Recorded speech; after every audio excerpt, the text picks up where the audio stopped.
How to request verification on your Instagram Lite account. Hey guys, welcome to the channel. So, if you want to request a verification on your Instagram Lite's account, what you're simply going to do is first of all, launch the Instagram Lite application on your device.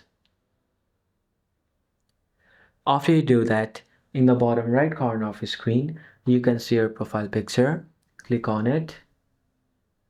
Then in the top right corner of your screen, you'll see a three-bar option. Click on it. Then go to settings. After that, go to the option which says preferences right over here. And then under visibility of Instagram, you'll see the first option which says request verification. Go there. Now it'll take you to this sort of page. So the step one is to confirm your authenticity. Now your username is already given. You have to write your full name. Then you have to write the document type over here by selecting any one of these. After you do that, you can also choose file. Then you have to go to step number 2, that is confirm notability. Over here, you have to select the category for your verification.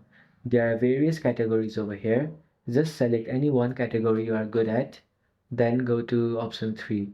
Option 3 is links. Now, however, that is very optional. After you do all that, you can finally submit it and then request for your verification. So this is how you can apply or request for your Instagram verification. Thank you so much for watching the video till the end. Hope this video was very informational and helpful to you, and see you guys in the next video.